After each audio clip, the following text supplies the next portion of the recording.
Sabemos que el mundo celebra muchas cosas en este tiempo. Sabemos que el mundo, y cuando digo el mundo, lo estoy haciendo no de manera despectiva para nada, ni como diciendo los otros. No, me estoy refiriendo simplemente al sistema social en el cual estamos viviendo, a la cultura en la cual estamos viviendo. La verdad es que yo a veces no estoy bien seguro de qué se celebra en la Navidad.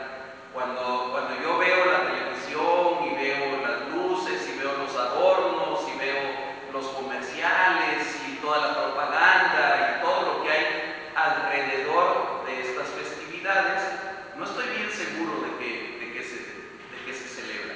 No estoy bien seguro si alguien al que le llaman Santa Claus nació en estas fechas.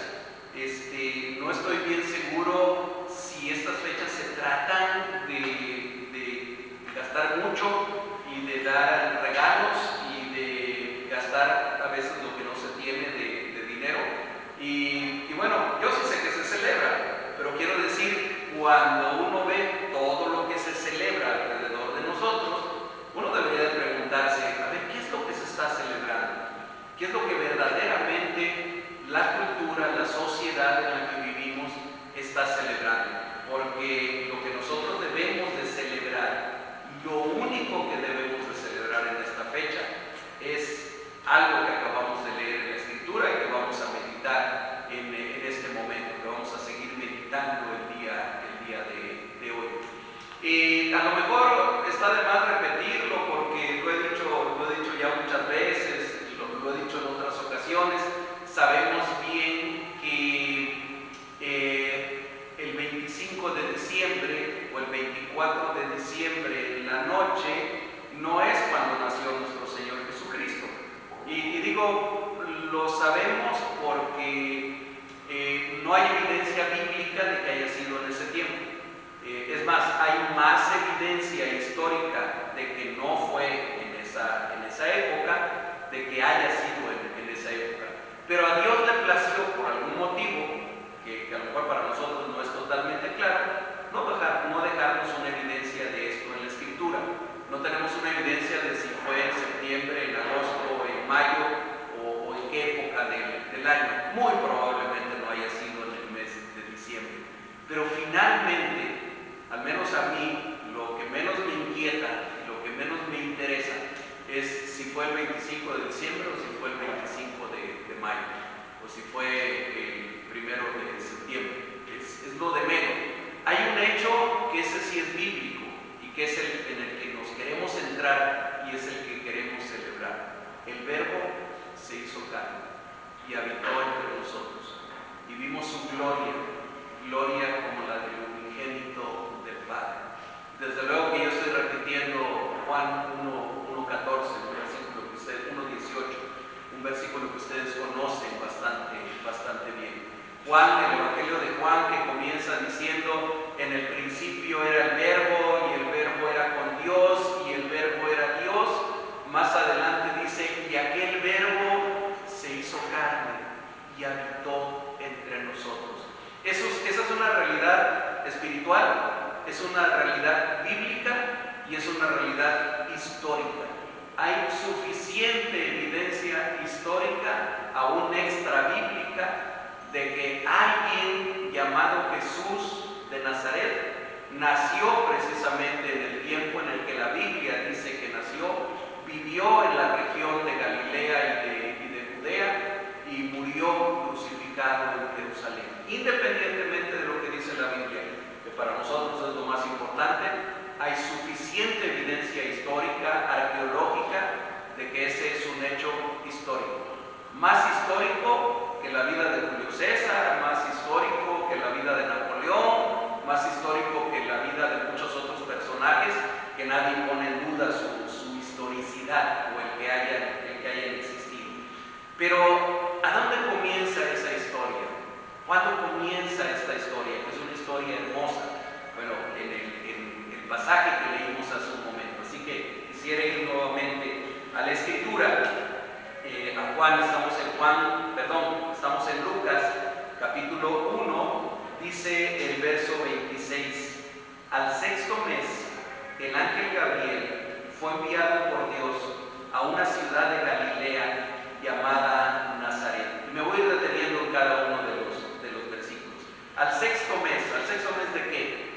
Claro, agarramos el capítulo a la mitad, ¿verdad? Si lo hubiéramos leído desde el principio, tendríamos claro que Lucas, perdón, traigo pegado a Juan, que Lucas nos ha contado cómo a un sacerdote que se llamaba Zacarías, mientras estaba en el templo haciendo lo que hacían los sacerdotes en aquel tiempo, en el tiempo de Jerusalén, es decir, cumpliendo con su oficio, se le apareció un ángel.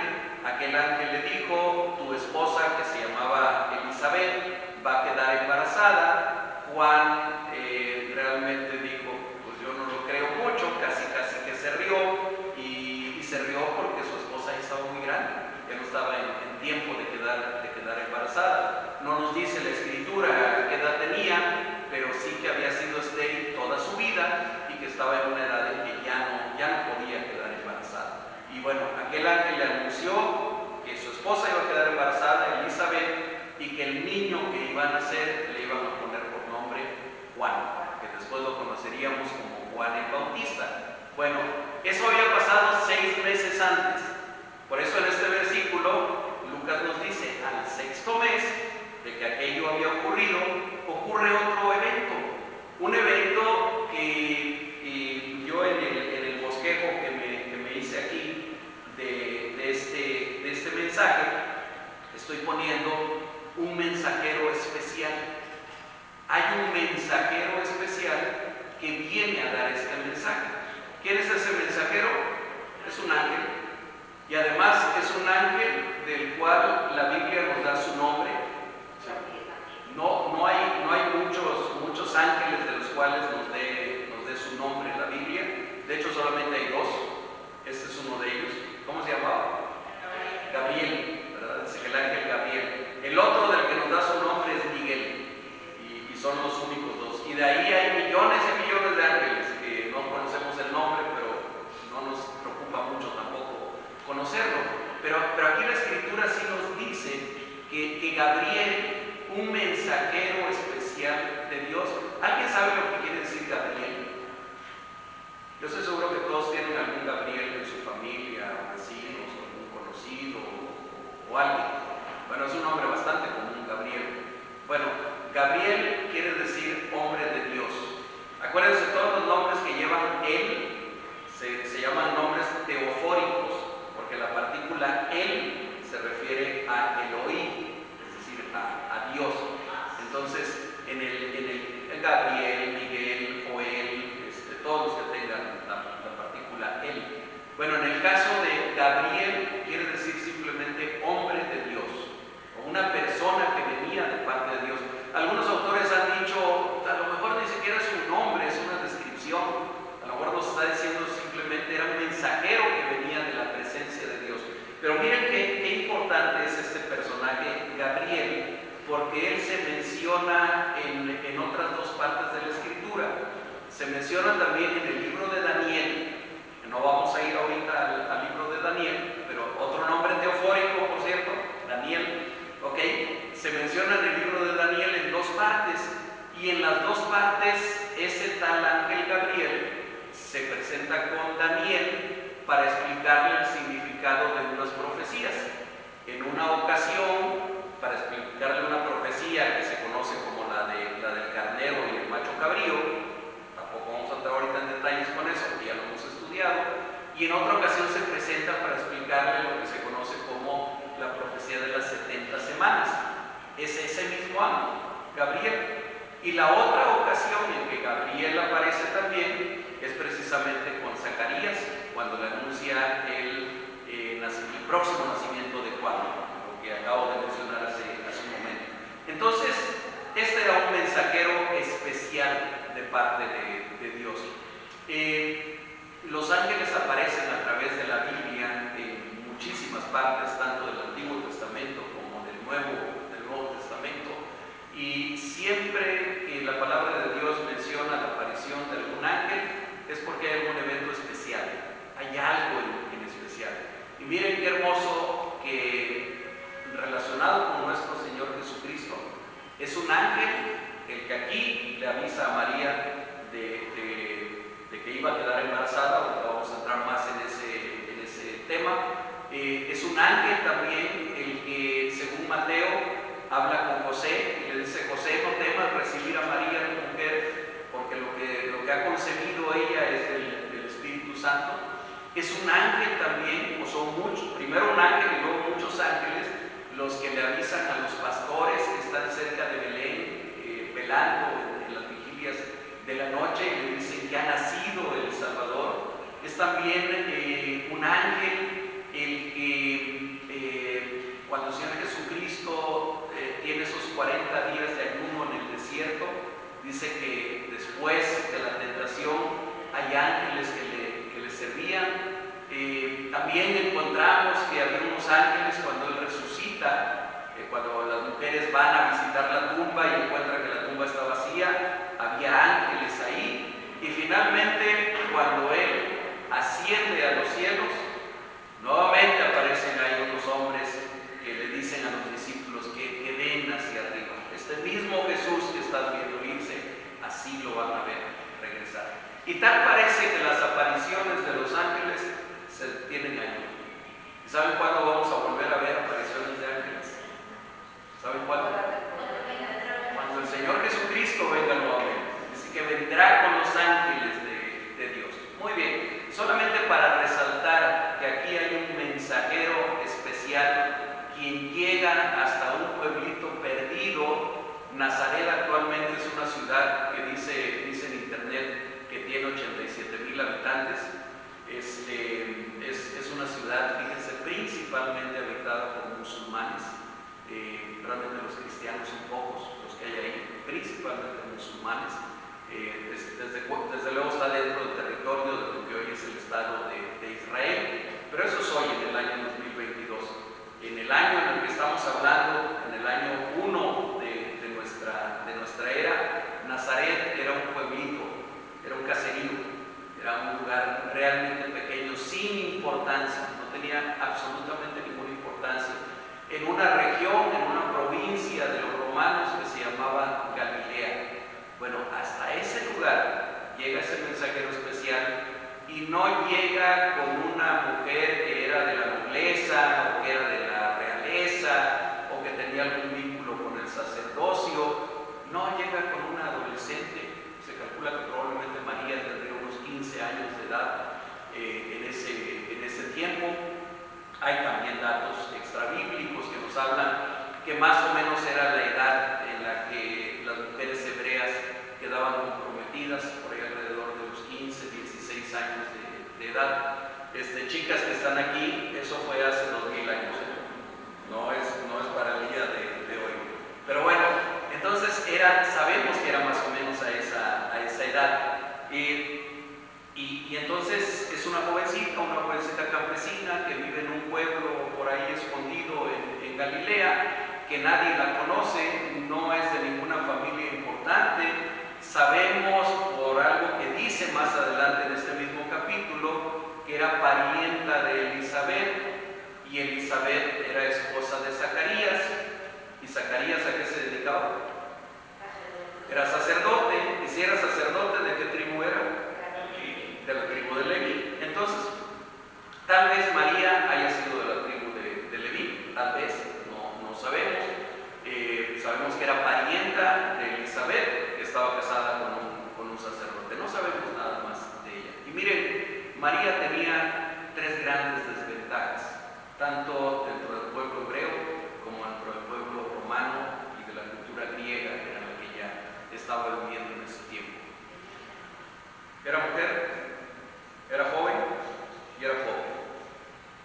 Tenía tres grandes desventajas, tres condiciones que la iban a hacer que no fuera ninguna persona importante en aquel tiempo. Sin embargo, es ahí a donde Dios generalmente va, a donde lo que el mundo menosprecia, donde lo que el mundo no tiene en cuenta, es lo que el Señor toma en cuenta, dice, para humillar a lo que siente que sí es. Bien, versículo 27 dice: a una virgen desposada con un varón que se llamaba José, de la casa de David.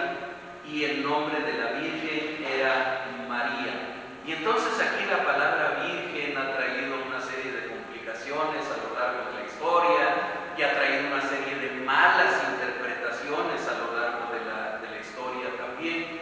La palabra que se traduce al español como virgen no quiere decir otra cosa más que soltera o joven soltera. La palabra, tanto en griego como en hebreo, en ambos idiomas, se refiere solamente a alguien que todavía no se ha casado y que por lo tanto es jovencita, es joven, una persona joven. No es ninguna condición en especial de ninguna persona. Una traducción correcta, y de hecho algunas traducciones de la Biblia lo manejan así, es a una joven desposada con un varón que se llamaba José, de la casa de David, y el nombre de la joven era María.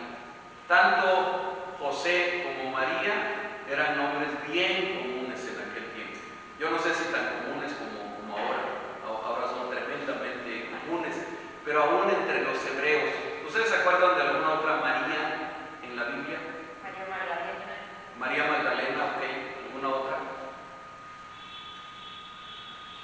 ¿Del Antiguo Testamento? Claro, la hermana de Aarón y de Moisés, aunque aparece como Miriam, ¿verdad? Por cierto, tu tocayo. La verdad es que Miriam es el nombre hebreo para María, es el mismo nombre Miriam que María. Entonces, era un nombre tremendamente común en aquella época. Entonces aquel mensajero va con esta joven que dice que estaba desposada. ¿Qué quiere decir desposada? Estaba comprometida, es decir, todavía no se celebraba la boda, pero ya había un compromiso fuerte entre ellos. Un compromiso tan fuerte que si hubiera una infidelidad de alguno de los dos, se consideraría como adulterio. Ellos no se había llevado a cabo la boda todavía, pero había un compromiso importante entre ellos. Y este varón José, de él sí nos dice algo tremendamente importante. Era de la tribu de David, pertenecía a la tribu de David. Tengan en cuenta ese dato, que ahorita lo vamos a retomar un poquito más adelante. Versículo 28. Y entrando el ángel en donde ella estaba, dijo: salve muy favorecida, el Señor es contigo, bendita entre las mujeres. Tenemos que desglosar también esas palabras. La palabra salve no es ninguna palabra extraordinaria, no es ninguna palabra especial para alguna persona. El equivalente de salve es saludos. Es como cuando alguien llega y dice buenos días, o buenas tardes, o buenas noches, o te saludo. De hecho, la palabra es muy parecida porque tienen la misma raíz. ¿Qué está haciendo este ángel? Está simplemente saludando, está simplemente llamando la atención de aquella persona a la que tiene que entregarle aquel mensaje, y le dice: salve, buenas tardes o buenos días o buenas noches, no sabemos qué momento del día era, muy favorecida. Y vaya que si María fue alguien muy favorecida, desde luego que fue un instrumento usado por Dios para llevar a cabo una tarea, para tener un rol que sería tremendamente importante en la vida de la humanidad. La había escogido para que en ella se engendrara, para que en ella fuera concebido el Salvador del mundo. El Señor es contigo, por supuesto, el Señor está contigo. Bendita tú entre las mujeres. Otra vez esta expresión se ha interpretado de una manera inadecuada, queriendo poner a María en un lugar extraordinario, en un lugar fuera de lo común, cuando el ángel estaba diciendo solamente: mira, no hay ninguna mujer que haya sido tan bendecida como tú, no hay ninguna mujer que haya recibido esta bendición que tú vas a recibir. En ese sentido podemos entender perfectamente bien la expresión del ángel cuando le dice esto a María. María es un personaje hermoso en la Escritura. María es un personaje hermoso en los evangelios. Qué terrible y qué triste que se le haya puesto o se le pretenda poner en un lugar que no le corresponde. Ella misma se reconoce más adelante en el mismo capítulo de Lucas como una sierva del Señor, como alguien que es sierva del Señor, como alguien que necesita un Salvador, como alguien que se siente favorecida porque el Señor se fijó en ella. Tristemente se le ha querido poner en un lugar incluso de co-redentora junto con Jesucristo, lugar que nunca la palabra de Dios le da. No hay ningún corredentor. El único redentor de nuestra vida, el único redentor de nuestras almas es el Señor Jesucristo. Hoy en la mañana leíamos Hechos capítulo 4, versículo 12, donde dice: porque no hay otro nombre que haya sido dado a los hombres, no hay otro nombre en el cual haya salvación, solamente es en Cristo, solamente en Él hay salvación. No hay ningún corredentor, no hay ningún ayudante de Jesús en el proceso de la redención.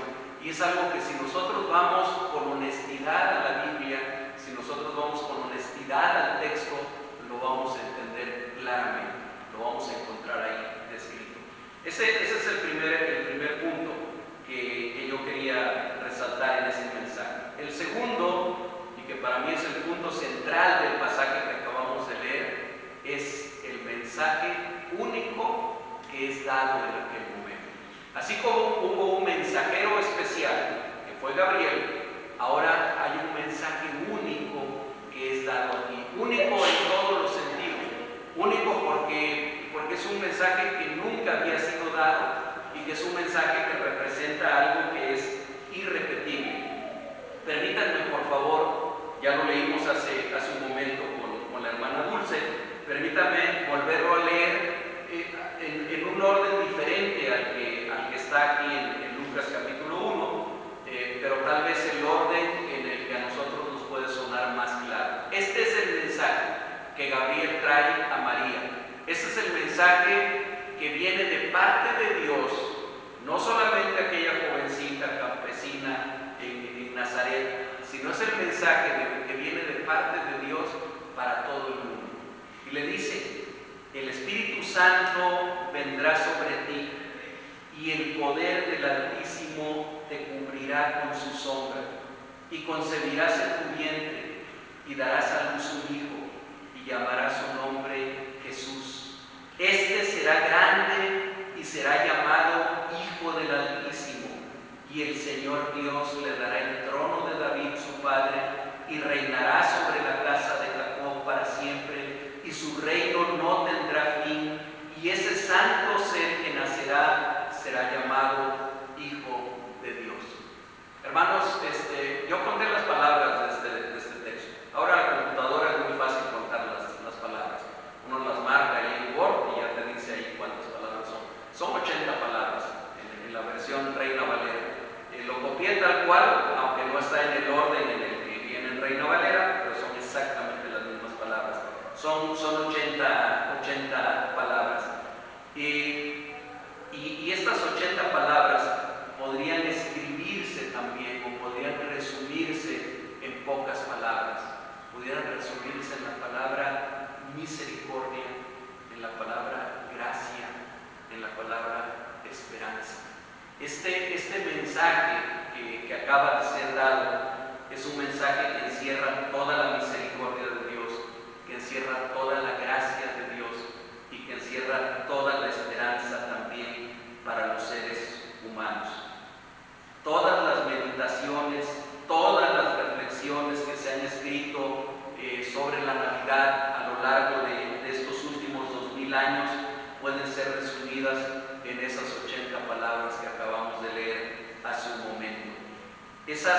Cada una de ellas tal vez pudiera ser tema de un mensaje, tal vez pudiera ser tema de un sermón, tal vez pudieran salir 80 sermones o más de 80 sermones de ese solo mensaje que acabamos de leer hace un momento.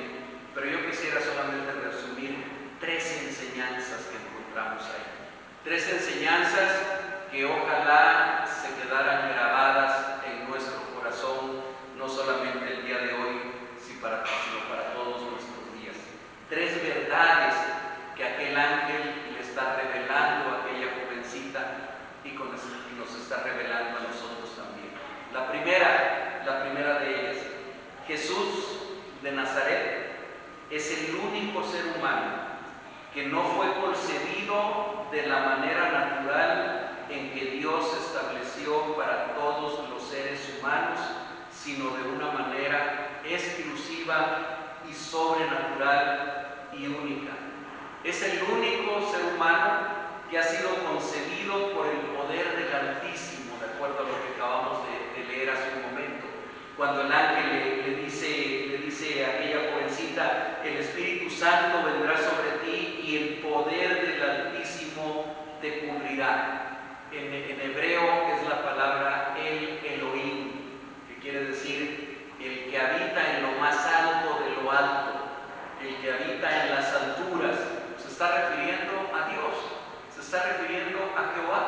Otra expresión que también se traduce a veces como el Altísimo es el Shaddai, que también se traduce como el Todopoderoso.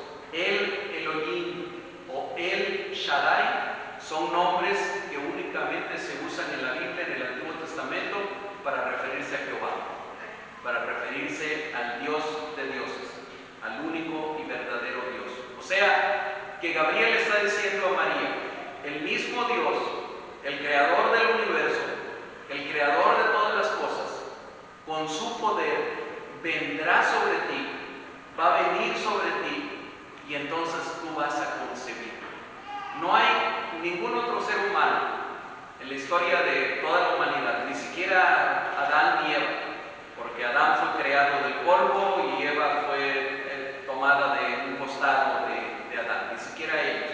No hay ningún otro ser humano que no haya sido concebido de la manera natural en la que hemos sido concebidos cada uno de nosotros, ¿verdad? Por la unión de 2 gametos, es decir, de un espermatozoide y de un óvulo. Así somos creados los seres humanos, con una sola excepción: Jesús de Nazaret. Es el único ser humano, es el único hombre que fue concebido de esta manera sobrenatural. Y esa es una verdad que está establecida claramente en las Escrituras. Y además fue concebido en una matriz, en un vientre virginal, es decir, en un vientre de una mujer que no había tenido relaciones todavía con ningún hombre, que no hay ningún papá biológico, no hay ningún padre biológico. Es una forma sobrenatural de que una persona comience a existir, una manera que no se ha repetido.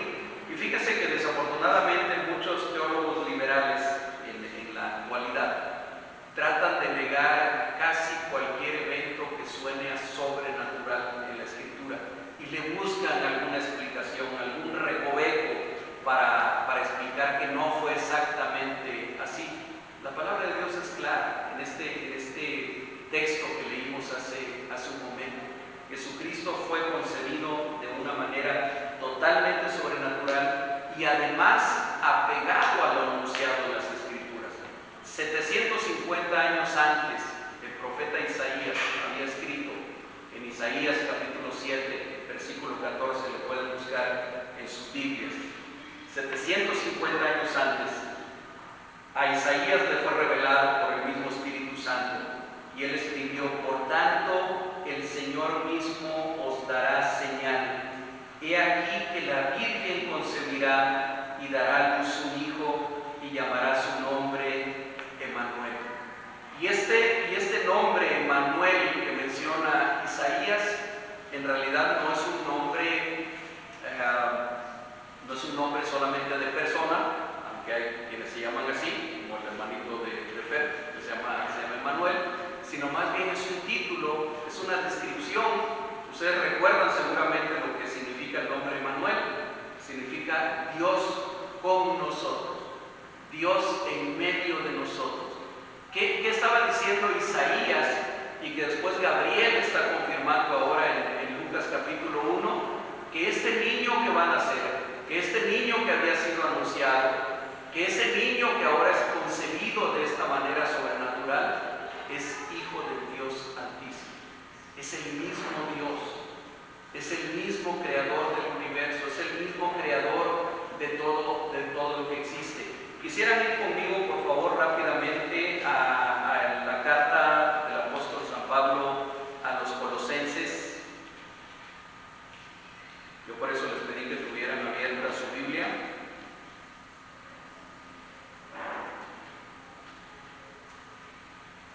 Colosenses, capítulo 1, y vamos por favor al versículo 15 y 16, porque tiene que ver con esto de lo que estamos hablando. ¿Ya lo tienen? Colosenses, capítulo 1, vamos a leer los versículos 15, 16 y 17, del 15 al 17. Me interesa que lo lean ustedes ahí en sus Biblias.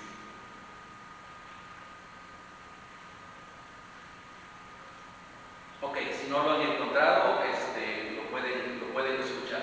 Dice la palabra de Dios, Él está hablando de Jesús. Aquí Pablo está escribiendo sobre Jesús.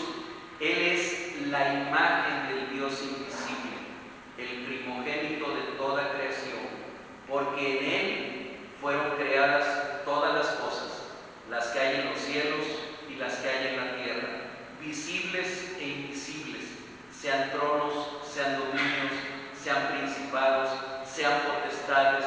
Todo fue creado por medio de Él y para Él. Y Él es antes de todas las cosas, y todas las cosas en Él subsisten. Está hablando de Jesús, está hablando de Jesús de Nazaret.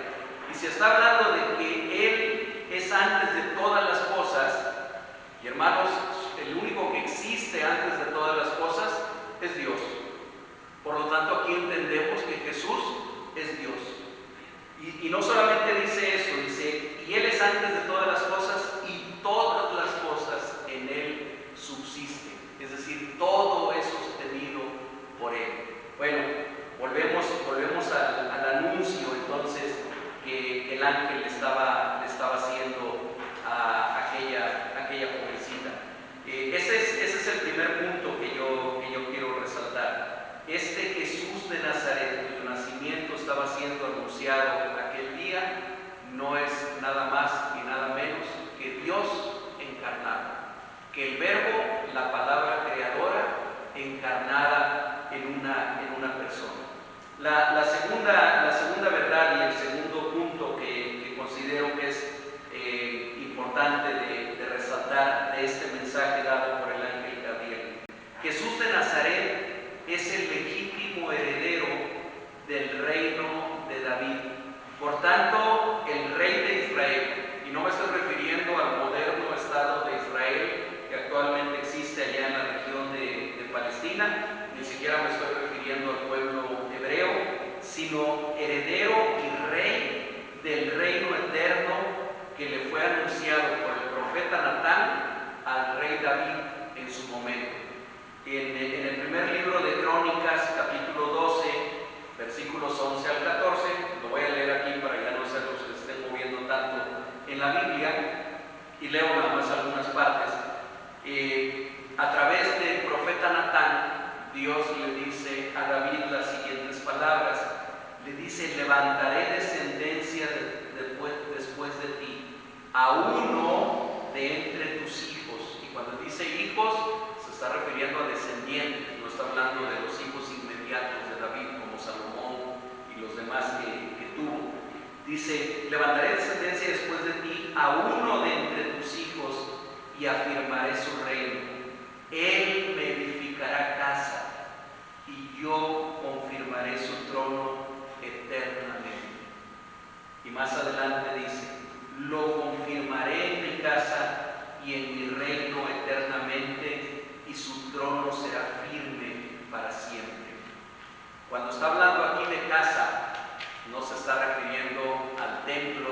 Desde luego, los judíos que leyeron este libro de Crónicas seguramente que estaban pensando en el templo de Jerusalén, pero resulta que al día de hoy el templo de Jerusalén no existe. desde hace cerca de 2000 años, años 70 después de Cristo. El templo fue arrasado totalmente por los romanos, por el general Tito, y desde esa fecha no hay más templo en Jerusalén. No está hablando de esa casa, no está hablando de un templo como este, o de una casa hecha por manos humanas. La casa de la que está hablando, de la cual dice: yo lo pondré sobre mi casa y él reinará sobre mi casa. Cuando Dios le está diciendo esto a David, se refiere a nosotros. Se refiere a nosotros que somos templo vivo, que somos piedras vivas, que somos a donde habita la presencia de Dios, a donde habita el Espíritu de Dios. Dice: y él reinará ¿durante cuánto tiempo? ¿Durante 1000 años? ¿O 2000 años? ¿Cuánto tiempo dice? Eternamente y para siempre. Dice: y su reino no tendrá fin, y su trono será por la eternidad. También en el libro de Isaías, en otras partes lo menciona. Entonces, este Jesús de Nazaret, cuyo nacimiento estaba siendo anunciado, y ese es el segundo punto de ese mensaje que el ángel Gabriel dio, es el legítimo heredero del rey David, que reina, está reinando y reinará para siempre sobre el pueblo de Dios, sobre aquellos que hemos recibido a Jesucristo como nuestro Señor y como nuestro Salvador. Y el tercer y último punto al que me quiero referir: Jesús de Nazaret es el único Salvador del mundo. Su nombre no fue asignado, como ocurre normalmente, por sus padres, sino por Dios a través del ángel. Cada uno de nosotros tenemos un nombre que nos pusieron nuestros papás. A algunos nos gusta nuestro nombre, a otros no les gusta. Y había Lupita que hizo así un gesto medio... No, es que ya me has platicado de una parte de tu segundo nombre y ya me has dicho que no te gusta. Y bueno, yo conozco muchas personas que no les gusta su nombre. Yo les puedo decir del mío: ni me gusta ni no me gusta. Realmente así me pusieron, y bueno, me llamo José Luis y está bien, me puedo haber llamado de alguna otra manera. No, creo que no tiene mayor importancia eso. Pero cada uno de nosotros, nuestro nombre nos ha sido asignado por nuestros padres. En el caso de Jesús no fue así.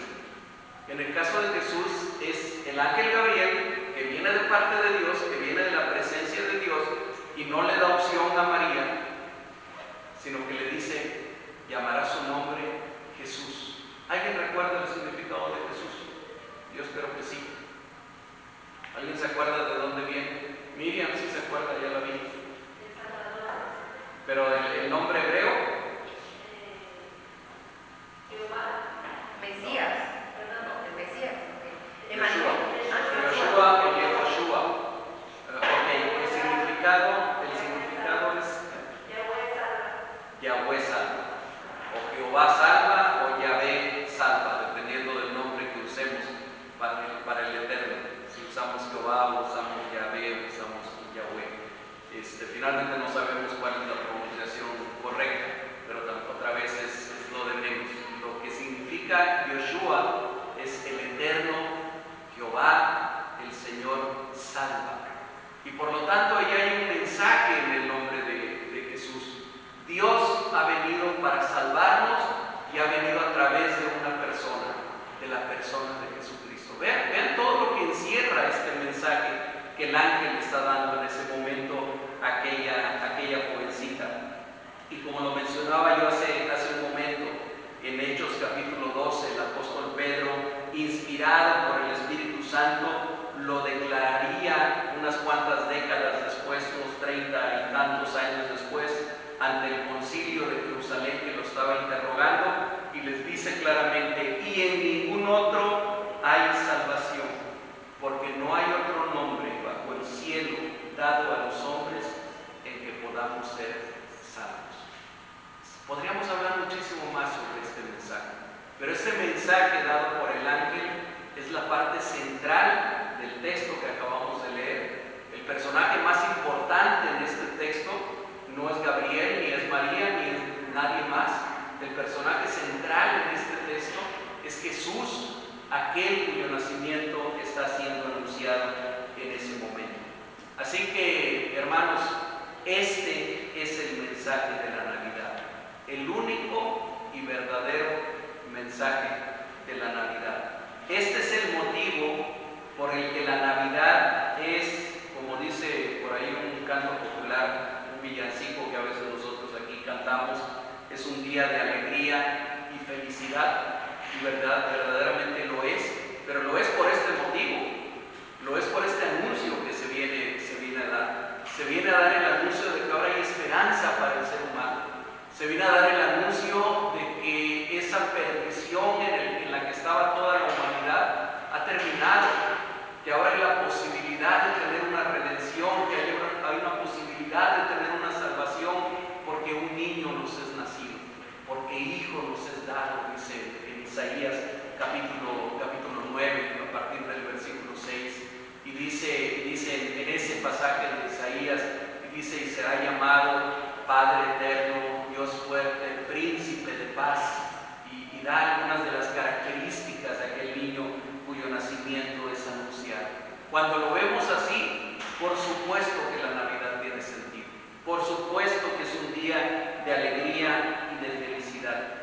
Hermanos, no son las luces, aunque las luces tengan un simbolismo, ni es el pino adornado con esferas o con otros adornos, aunque también tenga un simbolismo. No son los regalos, no es ninguna otra cosa lo que le da sentido a la Navidad, mucho menos el materialismo y el mercantilismo que de una manera despiadada los grandes negocios y las grandes empresas asusan en la gente en estas fechas. En estas fechas hay verdaderamente una presión tremenda para que los que no son materialistas se vuelvan materialistas, para los que no tienen su vida basada en las mercancías empiecen a basar su vida en las mercancías. Casi que el mensaje que escuchamos de la Navidad es compra, compra, compra, gasta, gasta, gasta. Eso no tiene nada que ver con lo que acabamos de leer en la Escritura. No tiene nada que ver con el verdadero sentido de la Navidad. Mucho menos tiene que ver con ningún mito de ninguna persona vestida de rojo y que entra por las chimeneas y que se ríe con una risa media macabra. Mucho menos tiene que ver con ningún personaje de ese tipo. No permitamos nosotros, como Iglesia de Jesucristo, que se nos robe la celebración que tenemos derecho a llevar a cabo, que tenemos el privilegio, déjenme cambiar la palabra derecho por privilegio, de llevar a cabo, de celebrar, de alegrarnos, de gozarnos, porque esto ocurrió un día, porque un día fue dado este anuncio. Hermanos, y ya para concluir, hace 2 semanas aprendimos, si ustedes se acuerdan del mensaje de hace 2 semanas, aprendimos de 2 Corintios 5:20 que nosotros somos embajadores en el nombre de Cristo. ¿Sí? ¿Sí se acuerdan? Bueno, seamos embajadores en el nombre de Cristo en esta Navidad. Digámosle al mundo de parte de Dios lo que la palabra de Dios enseña sobre lo que significa la Navidad. Hace 8 días aprendimos de 2 Timoteo capítulo 2 que debemos de esforzarnos en la gracia y debemos de ser soldados de Jesucristo. Seamos soldados de Jesucristo en esta Navidad, diciéndole al mundo que la Navidad no tiene nada que ver con Santa Claus, que no tiene nada que ver con comprar cosas, que no tiene nada que ver con adornos, que no tiene nada que ver con regalos, que no tiene nada que ver con materialismo, que no tiene nada que ver con mercancía, que el verdadero sentido de la Navidad únicamente tiene que ver con un milagro único e irrepetible. El Verbo se hizo carne y habitó entre nosotros, y pudimos ver su gloria, y seguimos viendo su gloria, gloria como la del unigénito del Padre. Ese es el sentido de lo que estamos celebrando. En los siguientes domingos, si Dios lo permite, vamos a seguir hablando de este tema. Vamos a seguir recurriendo a Lucas para ampliar algunos otros aspectos que tienen que ver con el nacimiento de nuestro Señor Jesucristo. Oremos para terminar, hermanos. Padre amado, bendito sea, Señor, te damos gracias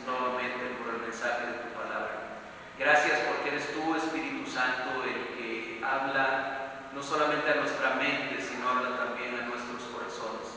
Pero hoy de una manera especial queremos decirte gracias, Señor, por el don más grande, por el regalo más grande que tú le has dado al ser humano, que es tu Hijo Jesucristo, quien nació un día en Belén de Judea, quien nació de una virgen, quien habitó entre nosotros, quien murió por nuestros pecados y quien resucitó al tercer día, quien ascendió 40 días después, quien está sentado hoy a la diestra del Padre y quien un día vendrá a buscar a su iglesia, a buscar a los suyos. Gracias, Señor.